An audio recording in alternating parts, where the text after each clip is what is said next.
तो याद आए चले आना, मेरा जो हाल है तुझे जो आकर देखते जाना। सबकी भीगी आंखें छम छम कर सूझन के, हुई कोई रखी है उदास, नैना बरसे। नमस्कार, मी सुवर्णा, तुमचं माझ्या चॅनलमध्ये खूप खूप स्वागत आहे। पहा ना, अधुरा हूँ मैं अफसाना, याद आए ओ चले आना। अधुरा अधुरा खरंच मनुष्य नेहमी अधुराच असतो, तो कधी परिपूर्ण होतच नाही। असं का होतो? साहजिकच, कारण मनुष्य जो आहे ना, तो सुख जे त्याच्याकडे येतं ना, ते त्याला घेताच येत नाही। कितीही कमवलं तरी तो अधुराच, तो परिपूर्ण झाला असं कधी बोलतच नाही। म्हणजे कितीही सुख पायाशी जरी आलं तरी त्याला ते काही सुख घेता येत नाही। पहा ना, सुख अगदी पायाशी लोळण घालत असतं, पण ते ओळखता आलं पाहिजे, ते स्वीकारता आलं पाहिजे आहे सुख। ते सुख म्हणजे काय याची जाणीव होणं गरजेचं आहे, तरच ते सुख प्राप्त होणार आहे ना। कारण सुखाच्या शोधातच मनुष्य अखंड फिरत असतो आणि म्हणूनच तो अधुराच असतो। आणि मग तो खंत व्यक्त करतो, अधुरा हूँ मैं अफसाना, याद आए ओ चले आना। कशाची आठवण येत आहे ही आठवण येत आहे म्हणजे सुखाची, असंच म्हणावं लागेल। म्हणजे मनुष्य कधी परिपूर्ण नसतो। कितीही सुख त्याच्या जवळ आलं तरी सुख मला भरपूर मिळालं असं कधी म्हणतो का हो मनुष्य? नाही। शेतीत कितीही पिकलं तरी व्यक्ती म्हणते का हो, नाही यावर्षी ना खूप पिकलेलं आहे, खूप अगदी पिकलेलं आहे, अगदी मी आता निवांत आहे, असं कधी कोणी बोलत नाही, नाही ना। म्हणजे सुख कितीही येऊ दे, मग पहा ना, कितीही पगार येऊ दे, व्यक्ती सतत तिचं रडगाणं चालूच असतं। या महिन्याचं अगदी कटाकटीच भागलं असं बोलून तो सोडून देत असतो। म्हणजे का हो?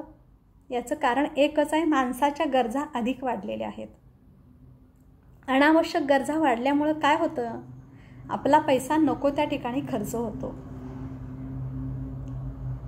चैन विलास इथं आपला खर्च जास्त केला जातो आणि जिथं गरजेचं आहे तिथं पैसा खर्च होत नसतो आणि नको त्यावर आपण पैसा उधळतो बऱ्याच वेळेला।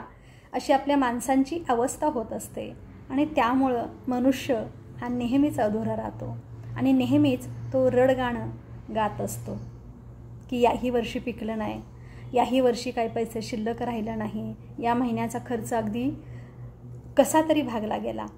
म्हणजे सतत मनुष्य हा रडगाणं गात असतो, तो परिपूर्ण कधी नसतोच।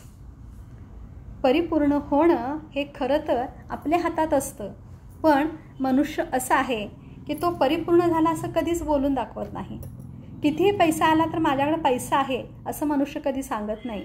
स्वतःचा बँक बॅलन्स किती आहे ही व्यक्ती कधीच कोणी सांगत नाही। 2 लाख असेल तर लाखच आहे, आणि कोणी जर खरंच एखादा नातेवाईक जर मागायला गेला तर तो काय करतो, अतिशय छान असं नाटक करतो विवळण्याचं। काय करायचं, मुलांचं शिक्षणाचा खर्च, हे ते वगैरे वगैरे वगैरे, महिन्याचं एवढं बिल आलं, लाईट बिल आलं वगैरे वगैरे, असं सगळं रडगाणं गातो। मग बिचारा जो नातेवाईक पैसे मागायला गेलेला असतो तो काय बोलणार? काहीच बोलत नाही, सगळं त्याचंच तो ऐकून घेतो आणि मग परत येतो। म्हणजे माणसंसुद्धा एवढा पैसा असून एकमेकाच्या मदतीला आता कोणी धावत नाही। म्हणजे आजकाल ही अशी प्रवृत्ती झालेली आहे। पहा ना, म्हणजे कितीही सुखानं लोळून घेतलं, कितीही ऐशोआरामात जरी तो लोळत असला तरीही तो कधी म्हणत नाही की मी सुखी आहे म्हणून। सतत काही ना काहीतरी तो आपलं रडगाणं गातच असतो सतत। मग दुःख असेल किंवा आजारी असेल तर आजारपणाचं सुद्धा मग सारखं ते रडगाणं गायचं। काही लोकांना सवयच असते, सतत असं झालं तसं झालं, सतत आपल्या दुःखाचं प्रदर्शन करायचं, ही लोकांना सवयच असते। पहा ना, इथं मी सांगते, एक व्यक्ती अशी होती, त्या व्यक्तीचं ऑपरेशन झालेलं असतं त्यामुळे त्याचं ऑपरेशन होऊन अपेंडियाचं ऑपरेशन होतं, त्यामुळे त्याचा एक अवयव काढला जातो. कालांतरानं काय होतं, त्याच्या पायाला काहीतरी इजा होते, त्यामुळे त्याचा पाय काढला जातो. दुसऱ्या पायाला पण इजा होते, दुसराही पाय काढला जातो. हाताला पण त्या व्यक्तीच्या काहीतरी त्रास व्हायला लागतो, त्यामुळे त्याचा हात काढावा लागतो. तर अशा पद्धतीने एक एक सगळे अवयव काढले त्या व्यक्तीचे, तरीसुद्धा ती व्यक्ती खुश असते. ती व्यक्ती, जी माणसं त्याला भेटायला यायची, त्या माणसांचं तो हसून स्वागत करायचा. आणि मग तो, मला काय झाले, काहीच नाही झालेलं आहे, हात आणि पाय फक्त नाही आहेत, पण माझं शरीर धड आहे ना, मला डोळे आहे, नाक आहे, तोंड आहे, मला बोलता येत आहे, मला सगळ्याचा उपभोग घेता येत आहे, आनंद घेता येत आहे, मला आनंद व्यक्त करता येत आहे. कुठे मी अपंग आहे, मी अपंग नाही झालेलो. म्हणजे पहा, एवढं प्रचंड दुःख असूनसुद्धा ती व्यक्ती काय म्हणते, हात नाही आहेत, पाय नाहीत, तरीसुद्धा ती म्हणते व्यक्ती, देवाचे मी आभार मानतो की देवाने मला अजून 2 डोळे छान असे ठेवलेले आहेत, बोलण्यासाठी, खाण्यासाठी माझं तोंड ठेवलेलं आहे, नाक आहे, कान आहे, मला बुद्धी माझी अजून तीव्र आहे, अजून काय हवं मला. हात नसले म्हणून काय झालं, पाय नसले म्हणून काय झालं, बाकी सगळ्या गोष्टी माझ्या चांगल्या आहेत. म्हणजे पाहणा, काही माणसं असूनसुद्धा नाही म्हणतात आणि काही माणसं नसूनसुद्धा आहे असं बोलतात आणि देवाचे आभार मानतात. पहा, इथे मला एक प्रसंग सांगावा वाटतो कवी मंगेश पाडगावकर यांचा. एकदा पाडगावकर फिरायला गेले आणि फिरायला गेल्यानंतर तिथं त्यांना ओळखीचे आजोबा दिसले आणि त्यांनी मग साहजिकच आजोबांना प्रश्न केला, काय आजोबा, कसे आहात. आजोबा, खरं म्हणजे ते आजोबा जे असे होते ना, त्यांना धड चालताही येत नव्हतं, अडखळत ते चालत होते, सगळ्या व्याधींनी ग्रस्त असे आजोबा होते. आणि त्या आजोबांनी हसत हसत उत्तर दिलं. ते उत्तर खूप छान होतं. काय सांगू म्हणे पाडगावकर, मी कुंडीमध्ये जे रोप लावलं होतं ना, ते रोप आता मोठं झालेलं आहे, जवळजवळ त्याला मी बरेच दिवस पाणी घालत होतो आणि पाणी घातल्यानंतर आता त्याला सुंदर असं फूल उमटलेलं आहे.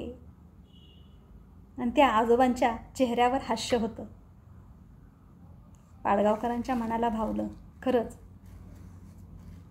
आपण सुख अगदी छोट्या छोट्या गोष्टीत शोधू शकतो हे पाडगावकरांना उमगलं आणि त्यांनी मग एक कविता लिहिली.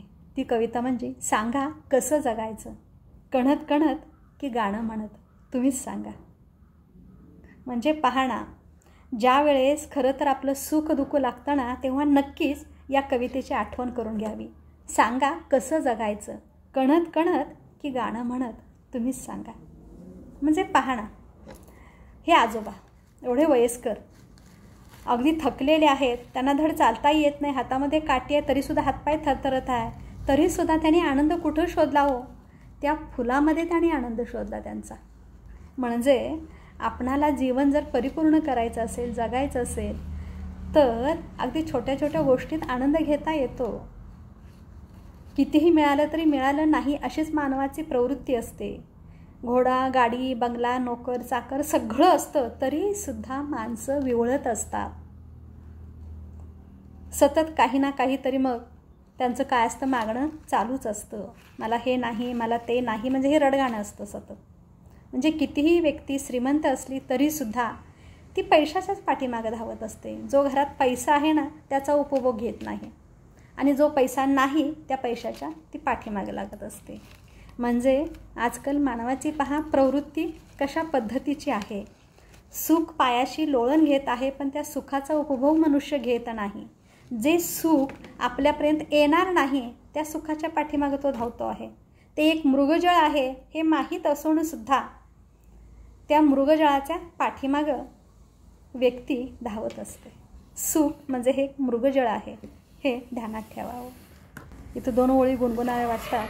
पंछी बनू मस्त फिरू मस्त गगन में, आज मैं आजाद हूँ दुनिया की चमन में, आज मैं आजाद हूँ दुनिया की. पंछी बनू उड़ती फिरू मस्त गगन में, आज मैं आजाद हूँ दुनिया की चमन में. मनात आणलं तर फुलपाखरासारखं सुद्धा आपणाला ते उडता येतं, पण त्या फुलपाखराची झेपसुद्धा आपणाला घेता आलं पाहिजे. एवढंसं सुंदरसं फुलपाखरू छोटंसं असतं, त्याचं आयुष्य अगदी छोट्याच काही दिवसाचं असतं, पण ते कधी तमा करत नाही कशाचीच. ते मस्त आकाशात विहार करत असतं आणि वेगवेगळ्या रंगाने आपणाला मोहित करत असतं. तर या निसर्गाकडून, फुलाकडून, पानाकडून, प्राण्यांकडून आपण शिकावं की सुखी आपण कसं राहायचं, आनंदी आपण कसं राहायचं. चला, मस्त राहा, मजेत राहा, आनंदी राहा, उत्साही राहा. आणि हो, विचार खरोखरच जर तुम्हाला आवडले असतील तर आणि तरच व्हिडिओला लाईक करा, शेअर करा आणि सबस्क्राईब करा. आणि हो, कमेंट करायला पण विसरू नका. चला, धन्यवाद.